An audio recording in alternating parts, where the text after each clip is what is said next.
Myself, Dr. Mamta Sharma, Associate Professor, Political Science, Government College, Beirut. विद्यार्थियों, BA part second के first paper selected political system के अंतर्गत आप सभी का हार्दिक स्वागत है, अभिनंदन है। विद्यार्थियों, जैसा कि आप सभी को विदित है कि हम स्विट्जरलैंड के कॉन्स्टिट्यूशन को समझ रहे हैं और पूर्व के वीडियो में हमने स्विट्जरलैंड के डेवलपमेंट के बारे में, कॉन्स्टिट्यूशनल डेवलपमेंट के बारे में बात कही थी। आज के इस वीडियो में हम इसके विशेषताओं की बात करेंगे कि स्विस संविधान की क्या विशेषताएं हैं और यह अदर संविधानों से किस तरह से भिन्न है। स्विट्जरलैंड की विशेषताओं की बात करें तो इसके अंतर्गत हम देखते हैं कि स्विट्जरलैंड विश्व की सबसे प्रमुख राजनीतिक प्रयोगशाला है और इसका संविधान निश्चित रूप से बहुत अधिक मौलिक एवं विलक्षण है। अतः संविधान की इन विशेषताओं ने ही इस छोटे से देश की संवैधानिक व्यवस्था को बहुत अधिक महत्वपूर्ण बना दिया है। अतः स्विस संविधान की प्रमुख विशेषताओं को हम निम्न रूपों में समझते हैं। सबसे पहले number 1, it's a enacted written and comparatively comprehensive constitution, अर्थात ये निर्मित, लिखित और अपेक्षाकृत व्यापक संविधान है। अतः स्विट्जरलैंड के संविधान की हम बात करें तो स्विट्जरलैंड का संविधान भी भारत, फ्रांस, अमेरिका आदि देशों की तरह एक निर्मित और लिखित संविधान है। इसके अंतर्गत हम देखेंगे कि 1848 में निर्मित संविधान जो स्विट्जरलैंड में 1998 तक लागू था, एक निर्मित, लिखित और व्यापक संविधान था। अब 1998 में निर्मित और 1999 में लागू किया गया संविधान भी एक निर्मित, लिखित तथा व्यापक संविधान है। स्विस संविधान के इस अपेक्षाकृत बड़े होने के दो महत्वपूर्ण कारण हैं। नंबर 1, इसमें अनेक ऐसे विषयों का उल्लेख किया गया है जिनका वास्तव में कोई संवैधानिक महत्व नहीं है। उदाहरण के लिए हम देखते हैं मछली मारने, शिकार करने, जुआ खेलने आदि विषयों को भी संविधान में उल्लेख किया गया है।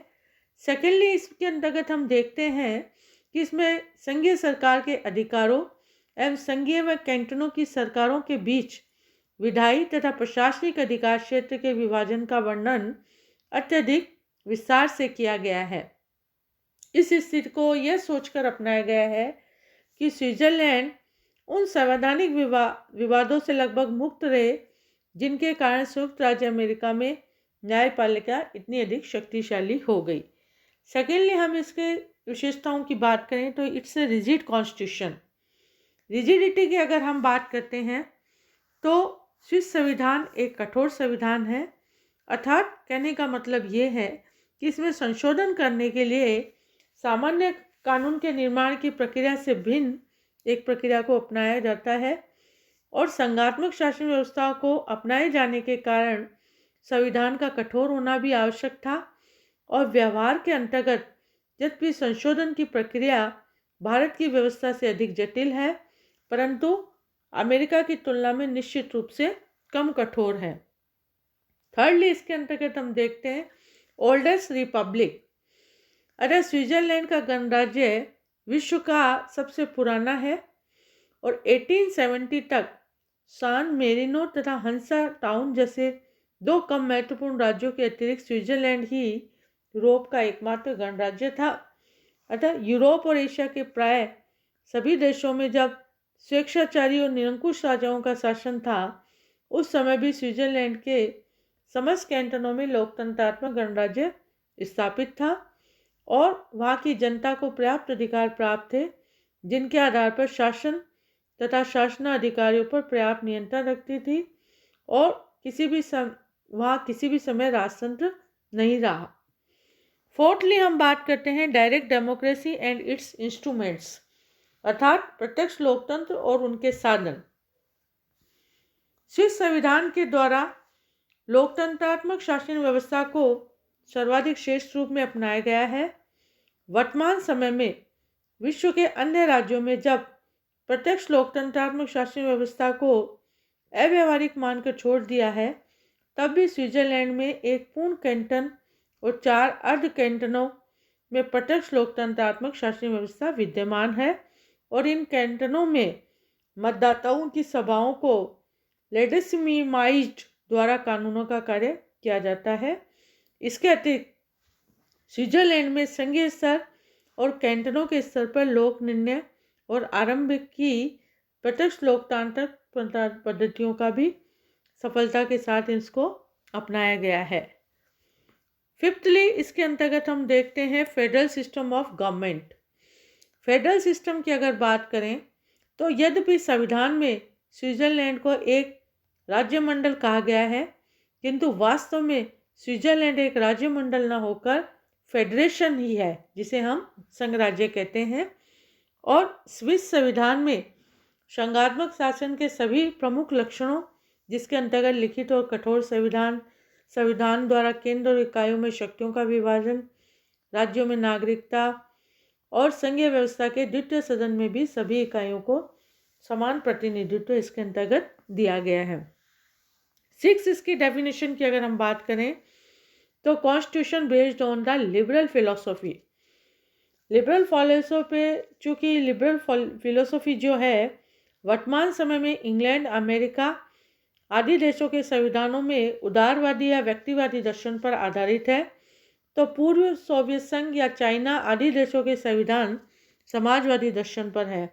अतः स्विट्जरलैंड के संविधान पर उदारवादी दर्शन का बहुत अधिक महत्व है और संविधान का मूल दर्शन यही है कि जीवन के सभी क्षेत्रों में नागरिकों को अधिकतम संभव सीमा तक स्वतंत्रता प्राप्त होनी चाहिए। 7ली, इसके अंतर्गत हम देखते हैं amalgamation of parliamentary and presidential system of government, अर्थात संसदात्मक और अध्यक्षात्मक शासन व्यवस्थाओं का समन्वय देखने को मिलता है इसके अंतर्गत, क्योंकि ऐसा माना जाता है कि प्रजातंत्र में या तो ब्रिटेन जैसी संस्थात्मक व्यवस्था हो या अमेरिका जैसी अध्यक्षात्मक व्यवस्था हो, लेकिन स्विट्जरलैंड की शासन व्यवस्था एक अपवाद है, क्योंकि यहाँ न तो पूर्णतः संस्थात्मक व्यवस्था के अनुकूल है और न ही अध्यक्षात्मक व्यवस्था के अनुकूल। चूँकि स्विट्जरलैंड में व्यवस्थापिका और कार्यपालिका परस्पर संबंधित है, लेकिन इंग्लैंड के समान कार्यपालिका व्यवस्थापिका के प्रति उत्तरदायी नहीं है और व्यवस्थापिका कार्यपालिका को अब उसके पद से नहीं हटा सकती। इसे अध्यक्षात्मक शासन व्यवस्था भी नहीं कहा जा सकता, क्योंकि इसमें अमेरिकी संविधान के समान शक्ति विभाजन के सिद्धांत को नहीं अपनाया गया है। अतः स्विस संविधान संस्थात्मक है और अध्यक्षात्मक है। अतः दोनों ही प्रकार की शासन व्यवस्थाओं के मूल गुणों को ग्रहण कर एक नवीन शासन व्यवस्था को इन्होंने जन्म दिया। नेक्स्ट, इसके फीचर्स में हम देखते हैं प्लूरल एग्जीक्यूटिव। प्लूरल एग्जीक्यूटिव जिसे हम बहुल कार्यपालिका कहते हैं, इसके अंतर्गत हम देखते हैं कि कार्यपालिका संगठन की दृष्टि से एकल होनी चाहिए, जिसमें उसके द्वारा शासन व्यवस्था का संचालन कुशलतापूर्वक किया जा सके। किंतु स्विट्जरलैंड में कार्यपालिका शक्ति 7 सदस्यों की एक फेडरल गवर्नमेंट को प्रदान की गई है और फेडरल गवर्नमेंट के इन 7 सदस्यों की शक्तियां बिल्कुल समान है। इसी आधार पर इसे प्लूरल एग्जीक्यूटिव कहा जाता है। नेक्स्ट, इसके अंतर्गत हम देखते हैं कि formal bill of rights and fundamental rights is very comprehensive form, अर्थात औपचारिक अधिकार पत्र तथा अत्यधिक व्यापक रूप से मूल अधिकारों की व्यवस्था इसके अंतर्गत की गई है। और इसके अंतर्गत हम देखते हैं कि संविधान के अनुच्छेद 7 से लेकर 36 तक मूल अधिकारों का उल्लेख किया गया है और मूल अधिकारों से संबंधित प्रथम अनुच्छेद का उद्देश्य है तब व्यवहार में नागरिकों वे सभी अधिकार नागरिक, सामाजिक, आर्थिक और राजनीतिक दिए गए हैं जो व्यक्ति के गौरव और गरिमापूर्ण जीवन व्यतीत करने के लिए आवश्यक है। नेक्स्ट, इसके फीचर में हम सेकुलर स्टेट की बात करेंगे कि ये एक धर्मनिरपेक्ष राज्य है। अतः स्विस संविधान के द्वारा एक धर्मनिरपेक्ष राज्य की बात कही गई। संविधान के विभिन्न अनुच्छेदों सर्वाधिक प्रमुख रूप से अनुच्छेद 15 में धर्मनिरपेक्षता का यह स्वरूप पूर्णतः स्पष्ट हो जाता है और अनुच्छेद 15 में सभी नागरिकों को धर्म और दर्शन की स्वतंत्रता प्रदान करता है और अनुच्छेद 4 में धाराएं हैं और अनुच्छेद 15(1) के अनुसार सभी नागरिकों को धर्म और दर्शन की स्वतंत्रता की गारंटी दी जाती है। नेक्स्ट इसके अंतर्गत हम देखते हैं absence of judicial review in federal sphere, अर्थात संघीय क्षेत्र में न्यायिक पुनरावलोकन का अभाव इसके अंतर्गत पाया जाता है, क्योंकि संघात्मक शासन व्यवस्था में सामान्यतः माना जाता है कि संघीय न्यायपालिका को भी संविधान की व्याख्या करने और उनकी रक्षा करने का अधिकार प्राप्त होना चाहिए। इसका अभिप्राय यह है कि संघीय न्यायपालिका संघीय और इकाइयों की व्यवस्थाओं द्वारा निर्मित कानूनों की संवैधानिकता की जांच करे और वह उन्हें यदि संविधान के प्रतिकूल समझती है तो उसे अवैध घोषित कर दे। इसी को न्यायिक पुनरावलोकन का अधिकार कहा जाता है। लेकिन स्विट्जरलैंड की संघीय न्यायपालिका को न्यायिक पुनरावलोकन का अधिकार आंशिक रूप से प्राप्त है। यहाँ पर सर्वोच्च न्यायालय के एक 1998 में निर्मित संविधान के अंतर्गत संघीय सर्वोच्च न्यायालय का नाम इसको दिया गया है और कैंटनों के कानून तथा प्रशासनिक कार्यों को तो अवैध घोषित कर सकता है, परंतु संघीय कानूनों और प्रशासनिक आदेशों के संबंध में उसे ऐसा अधिकार नहीं है। नेक्स्ट इसके विशेषताओं की बात करें तो इससे मल्टीलिंगुअल स्टेट अर्थात बहुभाषी राज्य सामान्यतः विभिन्न भाषाओं वाले देश में से किसी एक भाषा को राजभाषा का स्तर प्रदान किया जाता है और उनके पीछे ये भावना होती है कि किसी एक ही भाषा को काज की ही भाषा के रूप में अपनाकर राष्ट्रीय एकता के लक्ष्य को अधिक अच्छे रूप में प्रदान किया जा सकेगा। लेकिन स्विट्जरलैंड में भाषाई विविधता की समस्या को एक दूसरे रूप में हल किया है कि स्विट्जरलैंड में लगभग 74% लोग जर्मन, 20% फ्रेंच और 5% इटालियन भाषा भाषी है। तो इस तरह से ये एक मल्टीलिंगुअल स्टेट के रूप में कार्य करता है।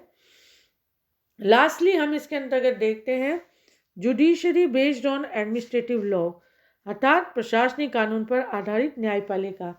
अतः स्विट्जरलैंड में न्यायपालिका के विधि के शासन की व्यवस्था को नहीं बल्कि यूरोपीय महाद्वीप के अन्य देशों की प्रशासकीय कानून की व्यवस्था को अपनाया गया है, जिसके अंतर्गत जनसाधारण तथा प्रशासनिक कर्मचारियों के लिए पृथक पृथक न्यायालय होते हैं।